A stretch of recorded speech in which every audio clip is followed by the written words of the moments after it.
This is video number 2. I've actually put some of these slides a little out of order because I thought they seem to work better for me. So when we talk about pregnancy, like I said, there's 3 terms. I keep saying the word term. When a baby is brought to term, that's 38 to 42 weeks. You break the term pregnancy up into 3 trimesters: the first trimester, the second trimester, the third trimester. If a baby is born before term, that's called preterm, that's being born before 38 weeks, kids can be at risk for being smaller, lighter at weight. Sometimes babies aren't fully have gone through the whole developmental process, and those kids might need a little longer to catch up with their peers, but generally they will. When kids are born after 42 weeks, they can be larger than they typically would be at birth, and that can be for a variety of reasons, but the vast majority of pregnancies are 38 to 42 weeks. If you looked at the trimesters, the 1, 2, and 3, the one that appears to be the most important is the first 13 weeks of pregnancy. Because if you don't eat well, if there's illness, if there's environmental toxins, if there's alcohol, drugs, things like that, cigarette smoke, those can affect the developing fetus in ways that are almost permanent, or it can't be undone. If a woman becomes really sick in the 3rd trimester and she loses a lot of weight, or she fails to gain a lot of pregnancy weight, the child might be born a little lighter at birth.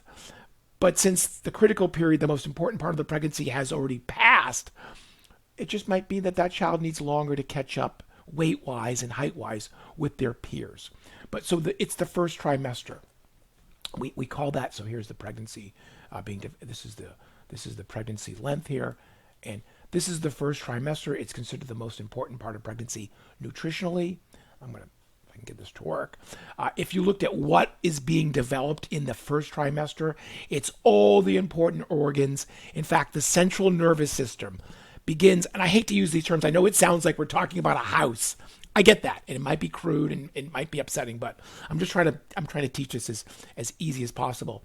If we were talking about a house, the foundation of the house is built in the beginning. And so during pregnancy, the foundation of all the major organs and major parts of the body are developed, of course, in the beginning of pregnancy. The central nervous system begins development at 2 weeks. When could a woman know she's pregnant?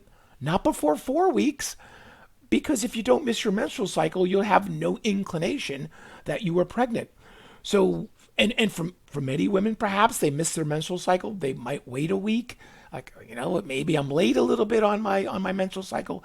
So you don't even consider worrying about, if you're worrying about it, if you weren't planning for this, until week 5. And then you're like, oh, I am pregnant, right? And you'll take a pregnancy test. So it really is very interesting that really important stuff can occur before, as a species, we even know it's occurring. And that's why that nutrition before, and being active before, and having good behaviors before pregnancy will transition seamlessly into a part of your life where you don't even know you're pregnant, right? Okay, so what do we worry about in the early parts of pregnancy? Birth defects. What kind of birth defects? Folate deficiency is the biggest one. We know if you don't get enough folate in early pregnancy, it puts the woman at risk or the baby at risk for spina bifida at birth. That is an incomplete closure of the spinal cord. That's why we add folate to the food supply as part of the enrichment process. Yes, it's a joke I make about you don't know you're pregnant, but you're eating Cheez-Its and you're still getting folate. And it works because rates of spina bifida after 1995, when we added folate to the enrichment process, did begin to drop in the country. That is spina bifida right there. Any exposure to drugs, environmental toxins like methylmercury, that would be really dangerous in the first trimester, in this what we call the critical period. So assuming that a woman is planning for pregnancy and she's taking her prenatal vitamins before pregnancy, she will be available to have all this stuff in her body when she does become pregnant, right? So start taking your prenatals. There's a prenatal vitamin before you become pregnant, because you're anticipating becoming pregnant. Again, half the pregnancies are planned, so many people may not be doing this. We know that folate is really important and iron is really important.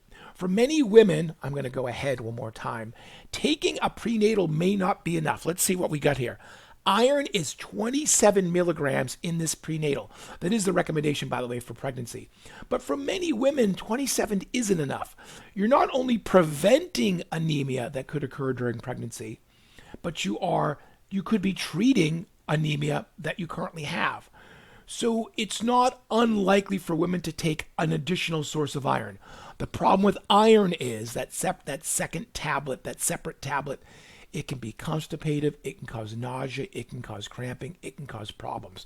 They actually make a product of iron and a laxative. So it helps to alleviate any of those GI issues. In the beginning, lots of folate required right off from the get-go. Iron, zinc. Zinc is really high in prenatal vitamins. Protein.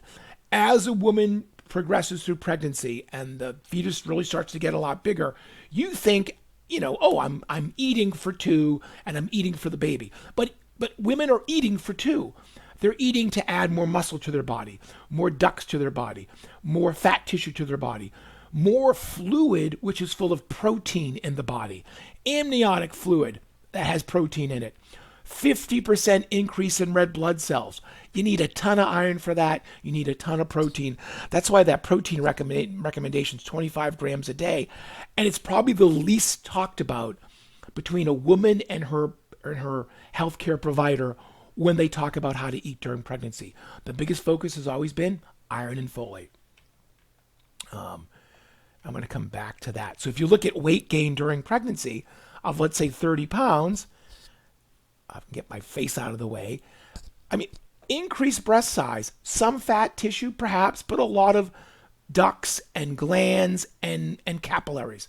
Mother's fluid volume. We don't add water to the body. We add protein soup to the body. Placenta, protein. Increased blood supply, protein. Amniotic fluid, protein. Infants are scrawny at birth. There's not a lot of body fat, protein. All the uterine muscles and supporting tissues, 2 pounds, protein. Of 30-pound weight gain, maybe 7 pounds is actually fat. And remember, we don't add butter to the body. We increase the volume of our fat cells, which requires protein and mitochondria and all sorts of stuff. I would argue that pregnancy is very much a protein-related experience that women go through. And when we talked about positive nitrogen balance, it might be the most powerful of all the examples of positive nitrogen balance. Way more than kids going through puberty, way more than bodybuilders adding muscle to their body. If I can go back here. So, some things can happen in the first trimester. We know that women can develop cravings and nausea. Many of those are believed not to be, they're just believed to be hormonal changes that are going on with pregnancy. Not just, by the way, the mothers, but there's also fetal hormones that are being produced. The one craving that we worry about is for non-food substances like drywall and dirt and cigarette ash and clay. That's usually associated with iron deficiency. It's called pica.